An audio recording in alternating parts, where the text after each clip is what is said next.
Hello, अस्सलाम वालेकुम। मैं प्रोफेसर शमीम अहमद अपने यूट्यूब चैनल पर आप लोगों से मुखातिब हूँ। आज की बात में मैं बात करूँगा कि इंडिया में जो इलेक्टोरल सिस्टम है या ये डेमोक्रेसी जो है जिसके थ्रू इलेक्शंस के डेमोक्रेटिक सिस्टम हम कहते हैं, दैट इज़ इन डेंजर। अभी 2 दिन पहले जो आप पार्टी के साथ हुआ कि उसके 10 राज्यसभा के मेंबर्स पंजाब से जो थे उनमें से 7 लोगों ने डिफेक्ट करके बीजेपी ज्वाइन कर ली। और ये जो डिफेक्शन की विल है या चलती हुई सरकारों को गिराना और अपनी गवर्नमेंट बनाना, ये वैसे तो हमेशा हुआ, लेकिन 2014 से ख़ास तौर से तरह तरह की टैक्टिक्स इसमें यूज़ की जा रही है।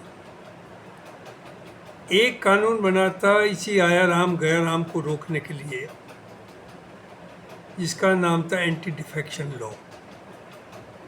उसके मुताबिक अगर किसी पार्टी से कुछ एमएलएज या एमपीज डिफेक्ट करना चाहें तो वो अगर 2/3 से कम है तो वो डिस्क्वालीफाई हो जाते थे और वो दूसरी पार्टी ज्वाइन नहीं कर सकते, डिफेक्ट नहीं कर सकते थे।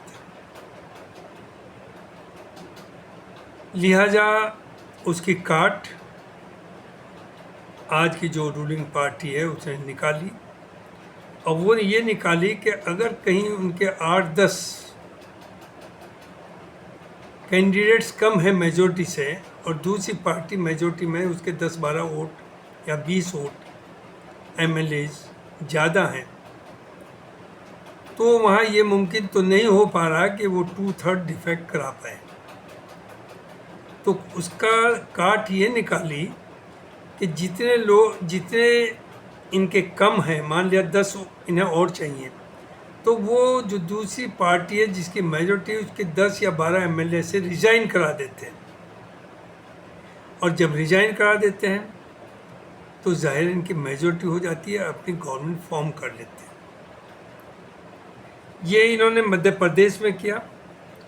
मध्य प्रदेश में मार्च 2020 में इन्होंने 22 कांग्रेस के एमएलए से रिज़ाइन कराया और कमलनाथ की जो कांग्रेस गवर्नमेंट थी उसे टॉपल किया और अपनी हुकूमत बनाई। उसी तरह से इन्होंने मणिपुर में जब ट्रस्ट वोट था, बीजेपी की हुकूमत थी और ट्रस्ट वोट होना था फ्लोर पे के ऊपर, और इनके लोग कम पड़ रहे थे और इन्हें खतरा था कि ये लूज़ कर सकते हैं, तो इन्होंने 8 कांग्रेस के एमएलए को ब्राइब करके या फोर्स करके या डरा करके एब्सेंट करने को कहा। They become absent during the voting, और इनकी गवर्नमेंट वहाँ सर्वाइव कर गई। उसके बाद आपको मालूम है महाराष्ट्र में क्या हुआ। महाराष्ट्र में इन्होंने 2 पार्टीज में, एक एनसीपी, उसमें अजीत पवार साहब को तोड़ा, उस आदमी को तोड़ा जिसको आप सबसे करप्ट और भ्रष्ट कहते थे, और दूसरा जो एनसीपी, दूसरे जो शिवसेना में एकनाथ शिंदे थे उन्हें तोड़ा, और वो अपने साथ काफ़ी एमएलए तोड़ करके ले आए। और इस तरह से ज़ाहिर है जो एमएलए टूटते हैं वैसे नहीं टूटते। There are news lot of articles in newspapers and other magazine कि 5 करोड़ से 25-30 करोड़ पर कैंडिडेट दिया जाता है, और जाहिर है we are so corrupt, our society so corrupt कि 25 करोड़ तो एक बहुत बड़ी रकम है, या 20 करोड़, और बीजेपी को ये पैसा देने में कोई किसी तरह की दिक्कत है ही नहीं, चूँकि पैसा बीजेपी के पास इतना है जिसे आप सोच नहीं सकते। देखिए क्या हुआ था। पहले चंदा जो बिजनेस हाउसेज थे सभी पार्टीज को देते थे इलेक्शन के लिए चंदा, लेकिन इन्होंने दूसरा तरीका निकाला था, अगर याद करिए, इलेक्ट्रल बॉन्ड्स का। उससे चैलेंज किया सुप्रीम कोर्ट में, और सुप्रीम कोर्ट ने क्या कहा कि जो इलेक्ट्रल बॉन्ड हैं ये एक इलीगल तरीका है पैसा वसूल करने का, और उस इलेक्ट्रल बॉन्ड्स के थ्रू जो था 90% पैसा बीजेपी को मिलता था, या 80% जो भी, और थोड़ा बहुत अपोजिशन को मिलता था। तो सवाल ये आता है, जब कोई इलीगल काम हुआ तो उसके खिलाफ तो एक्शन होना चाहिए, वो पैसे की वापसी होनी चाहिए थी जो कलेक्शन हुआ, और जिन्होंने ये इलीगल पैसा इकट्ठा किया उन पर एक्शन होना चाहिए था। लेकिन जो हो रहा है मुल्क में, जिस तरह से हमारे कोर्ट्स जजमेंट दे रहे हैं सबके सामने, कि उन्होंने बस यहाँ कह के छोड़ दिया कि इलीगल है, उसके आगे बात ये नहीं कही कि अगर ये इलीगल है तो इस पैसे को वापस लें या उनके खिलाफ एक्शन हो। लिहाजा जो पैसा वो इलीगली कलेक्ट किया गया था वो बीजेपी के पास ही रहा। और दूसरी जाहिर है, कोई भी रूलिंग पार्टी हो, चाहे कांग्रेस हो, समाजवादी है, there are lot of people जो नाजायज़ तरीके से उन गवर्नमेंट से फ़ायदा उठाते हैं, और एक जो डिस्क्लोज होती नहीं, दुनिया भर का पैसा उन पार्टीज को देते हैं। अब चूँकि बीजेपी पावर में है और दे हैव मेजॉरिटी और स्ट्रॉन्ग गवर्नमेंट है अंडर मोदी जी और शाह जी, तो पैसे की तो कोई कमी नहीं। तो ये 25 करोड़ नहीं, ये 50 करोड़ भी पर कैंडिडेट ऑफर कर सकते हैं। और दूसरी चीज़ आपके सामने यही है कि अपोजिशन के जो लोग हैं, स्ट्रॉन्ग लोग हैं, उनके यहाँ सीबीआई है, ईडी है, और डिफरेंट टाइप के इनकम टैक्स है, इन ये एजेंसीज का इस्तेमाल हो रहा है। They have simply become the tool in the hands of the government, कि जिसे चाहे हरास कर ले, जिसे चाहे बंद कर दे, जिसके चाहे छापा हो जाए, जिसके यहाँ लॉक हो जाए। तो ये इस तरह से सब हो रहा है, लेकिन प्रेजेंट गवर्नमेंट को ऐसा प्रेसिडेंस पैदा करके ना जाए कि जो आगे लोग इसे फॉलो करें, हिंदुस्तान में डेमोक्रेसी का एक तरह से मर्डर हो जाए। आप पावर में हैं, कंफर्टेबल हैं, आप कुछ ऐसे काम करिए जो दुनिया भर, जिंदगी भर लोग आपको याद रखें कि दीज आर द रिफॉर्म्स जो बीजेपी गवर्नमेंट कर गई, और जो मुल्क के लिए भी अच्छा है, सोसाइटी के लिए भी अच्छा है। मैं समझता हूँ कि अगर कोई भी किसी पार्टी के टिकट पर इलेक्ट हुआ है, चाहे वो एमएलसी बना हो, या राज्यसभा का मेंबर बना हो, या मेंबर ऑफ पार्लियामेंट बना हो, या वो असेंबली का एमएलए बना हो, अगर वो डिफेक्ट करता है, वो उस पार्टी से, लीडरशिप से खुश नहीं है, तो लेट हिम रिजाइन, लेकिन विद द कंडीशन कि वो 5 साल तक या 10 साल तक ना तो किसी इलेक्शन में पार्टिसिपेट मीन्स वो इलेक्शन लड़ने के लिए एलिजिबल नहीं होगा। ये कंडीशन लगा दीजिए, फिर हम देखेंगे कि कितने लोग पार्टी चेंज करेंगे, या एब्सेंट होंगे, या रिजाइन करेंगे। चूँकि वो 2/3 भी मैं समझता हूँ, इवन इफ दे आर 2/3, जिन्होंने उन्हें इलेक्ट किया उनसे तो उन्होंने परमिशन नहीं ली, वो तो किसी दूसरे के झंडे से, दूसरे के सिंबल पर जीत कर आए, तो सर्टेनली उन्हें वोट उस पार्टी का मिला, और उन्हें ये मैंडेट नहीं मिली कि वो दूसरी पार्टी में चले जाए। तो सवाल ये नहीं है कि 2/3 है या 1/3 है, या रिजाइन कर रहे हैं या डिफेक्ट कर रहे हैं, सबके साथ एक कानून हो कि 10 साल तक वो इलेक्शन नहीं लड़ सकते और किसी पार्टी को ज्वाइन नहीं कर सकते। फिर देखते हैं कहाँ तक आपका मामला चलता है। दूसरी चीज़, एक ये भी प्रोविज़न किया जा सकता है, वोट प्रोविज़न फॉर रिकॉल।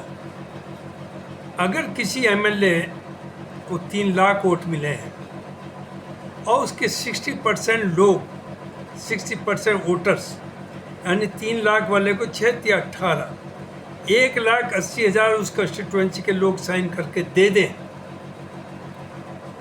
कि इन्हें हटाया जाए तो उनकी मेंबरशिप ख़त्म की जाए, 10 साल के लिए उन्हें डिबार किया जाए। और राज्यसभा का जहाँ तक सवाल है उसमें तो बहुत आसान है। राज्यसभा में जो मेंबर आते हैं वो आते हैं थ्रू एमएलएज, उन्हें एमएलएज इलेक्ट करते हैं। और एक राज्यसभा मेंबर को इलेक्ट करने के लिए 25 या 30 या 35 या कहीं 40 ये नंबर होता है इलेक्ट करने के लिए। तो यहाँ तो बहुत आसानी है। जिन एमएलएज ने उन्हें इलेक्ट किया है, अगर वो उन एमएलएज में से 60% ये लिख कर के दे दें कि हम इन्हें रिकॉल करते हैं, तो उनकी मेंबरशिप ख़त्म कर दी जाए और उन्हें 10 साल के लिए राज्यसभा या लोकसभा या एमएलए का इलेक्शन से डिबार कर दिया जाए। तो देखिए, ये अगर डेमोक्रेसी को ज़िंदा रखना है तो ये सब स्टेप्स लेने पड़ेंगे।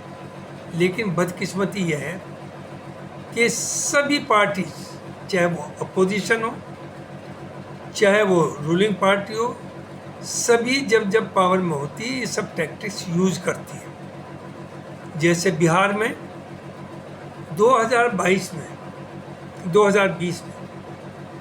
एमआईएम के 5 एमएलए जीते और उन 5 एमएलए को आरजेडी ने तोड़ करके अपने में मिला लिया। तो ऐसा नहीं है कि अपोजिशन बहुत साफ सुथरी है। वही यहाँ हुआ, यहाँ एक पीस पार्टी के 4 कैंडिडेट जीते, इनकी गवर्नमेंट बनी समाजवादी की, Samajwadi had a comfortable majority. लेकिन चूँकि ये नहीं चाहते थे कोई मुस्लिम लीडरशिप पनपे, तो उन चारों एमएलए को इन्होंने तोड़ करके अपनी पार्टी में मिला लिया, डिफीट कर दिया। तो ये अब तो चिल्ला रहे हैं जब आप पार्टी के साथ हो रहा, नो डाउट गलत हो रहा, we can not justify it. एक गलत से दूसरे गलत को जस्टिफाई नहीं किया जा सकता। लेकिन ये भी सच्चाई है कि सभी पार्टीज इन चीज़ों को यूज़ करती है। अब आइए, आप पार्टी का, आपका जो गोदी मीडिया है वो तरह तरह की कहानियाँ चला रहा है, पब्लिक में एक भ्रम पैदा कर रहा है, डिमोरलाइज करना चाह रहा है। याद रखिए, आप पार्टी की जो टॉप लीडरशिप है वो 100% ऑनेस्ट है। उनसे ज़्यादा ऑनेस्ट हिंदुस्तान की कोई भी पॉलिटिकल पार्टी नहीं है। नो डाउट बहुत से मुसलमान आप पार्टी से नाराज इस बात पे हैं कि ड्यूरिंग द कम्युनल राइट्स आम आदमी पार्टी ने कोई मदद नहीं की मुसलमानों की, एग्रीड। लेकिन उन मुसलमानों को ये भी जानना चाहिए कि वहाँ पर जो एडमिनिस्ट्रेशन है, पुलिस जो है, वो स्टेट गवर्नमेंट के या केजरीवाल के अंडर में नहीं थी। और केजरीवाल नो डाउट कुछ कर सकता था, वो नहीं किया, वो गलत हुआ, लेकिन बहुत ज़्यादा नहीं कर सकता था। आप खुद ही बता दीजिए, समाजवादी को तो हम 95% तक वोट दे रहा है मुसलमान। 2013 में जो राइट्स हुए हैं मुजफ्फरनगर में, तो क्या ये रोक पाए? सैकड़ों आदमी मरे। तो देखिए, ये तो कोशिश सभी पार्टीज को मिलकर करनी है कि ऐसा ना हो। लेकिन हर पार्टी के रूल में ये हो रहा है। आज बीजेपी कर रही है, उससे पहले जो दूसरी पार्टी रही वो भी रही। और वहाँ मैं एक चीज़ और बताना भूल गया था कि आंध्र प्रदेश में मोस्ट प्रोबेबली 2019 में 6 मेंबर ऑफ राज्यसभा थे, उनमें से 4 से रिज़ाइन करा दिया था बीजेपी ने और अपने में मिला लिया था। उसी तरह से गोवा में आउट ऑफ 15 10 कांग्रेस एमएलएज को बीजेपी ने तोड़ करके अपनी हुकूमत बना ली थी। तो ये सब जो चल रहा है, चल तो रहा ये बहुत पहले से, लेकिन 2014 के बाद बीजेपी ने तय किया है कि किसी भी स्टेट में अपोजिशन की हुकूमत ना हो और सेंटर में तो हो ही ना। और उसके लिए इलेक्शन कमीशन, जिसे ऑटोनमस बॉडी कहते हैं, उसका पूरा मिसयूज हो रहा है। जो जिन वोट्स को वो समझते हैं कि अपोजिशन को जा सकता है या वो बीजेपी को नहीं मिलेगा, ख़ास तौर से मुस्लिम वोट, वो एक कंस्टिट्यूएंसी में बंगाल में 20-20, 30-30 हज़ार का नाम कटा है। जरा गौर करिए, इसी तो डेमोक्रेसी। दूसरी चीज़, अगर जैसे मोहम्मद है किसी के नाम में, मोहम्मद असलम, वो MU से भी होता है, वो MO से भी होता है। They are so many spelling. तो स्पेलिंग गलत टाइप करने में भी हो सकती है, नोइंगली भी हो सकती है, अननोइंगली भी हो सकती है। ऐसे ही जैसे मेरा ही नाम है शमीम, MEEM भी हो सकता है, MIM भी हो सकता है। अहमद में AHMED हो सकता है, AHMAD हो सकता है। तो इलेक्शन कमीशन ने क्या किया है कि अगर बाप सही है, बाप का नाम या थोड़ा सा डिफर है, नाम दोनों जगह सही है, या नाम दोनों जगह जो है उसमें एक भी स्पेलिंग इधर उधर है, बाकी सब चीज़ें ठीक है, घर का एड्रेस ठीक है, डेट ऑफ बर्थ ठीक है, लेकिन उन्हें सबको इलेक्टोरल रोल से हटा दिया गया। तो ये तो खुली बेईमानी है। और कौन कर रहा है? Election commission on behalf of the ruling party. तो जिस मुल्क के अंदर इलेक्शन कमीशन इम्पार्शियल न रहे, जहाँ कॉन्स्टिट्यूशन जो बॉडीज़ हैं या जो लैंड ऑर्डर है, ED है, CBI है, इनकम टैक्स है, जहाँ इन सब को आप इस्तेमाल करें अपोजिशन को तबाह करने में, उसे बर्बाद करने में, उसे ख़त्म करने में, तो वो फिर डेमोक्रेसी कहाँ से बचेगी? तो इसलिए ज़रूरत है, देखिए जो यूथ है, यंग्स है, उन्हें ये सोचना पड़ेगा कि कोई हुकूमत पूरी दुनिया में ना रही है ना रहेगी। हाँ, टाइम ज़रूर होता है कि किसी को ज़्यादा मिलता है, किसी को कम मिलता है। कांग्रेस को भी 530 में से मोर देन 400 सीट्स मिली हैं और आज कांग्रेस बाहर है पावर से। बीजेपी की भी 2 सीट थी, 2 सीट से 300 समथिंग पे आ गए, आज फिर वापस होकर के 240 या 230 पे आ गए थे। तो कोई भी हुकूमत ना रही है ना रहेगी, और अगर हम यही इसी में रहे कि दूसरे से बदला लेना, तो उससे मुल्क तरक्की नहीं करेगा। मुल्क की तरक्की के लिए ज़रूरी है कि कुछ रूल्स, ख़ास तौर से इलेक्शन, जो डेमोक्रेसी का बेसिस है, वो साफ़ सुथरा होना चाहिए, पारदर्शी होना चाहिए, और जो ज़रूरी रिफॉर्म हैं, करप्ट प्रैक्टिसेस को ख़त्म करने के लिए उन्हें इम्प्लीमेंट करना चाहिए। ये कंसेंसस बने। बस यहाँ तो यह है, एक चीज़ में कंसेंसस है कि सबकी तनख्वाहें बढ़ा दीजिए, हर पार्टी के MLAs MPs उसमें वोट देंगे, नो डिसेंट। सबका कैंटीन में खाना सस्ता कर दीजिए, सबका भत्ता बढ़ा दीजिए, ऑल आर से दे विल नॉट ऑब्जेक्ट। ये केजरीवाल है जिसने करके दिखाया कि MLA चाहे 4 बार रहे, MP 5 बार रहे, आपको सिर्फ एक पेंशन मिली थी।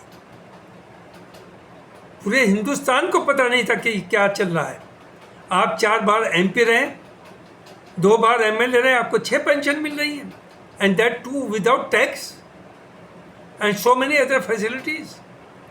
और जो इस वक्त गवर्नमेंट एम्प्लॉइज आ रहे हैं, 40-40 साल काम कर रहे हैं, उनकी पेंशन आपने ख़त्म कर दी। आपको शर्म आनी चाहिए इन पॉलिटिशियंस को, the most corrupt community of the country.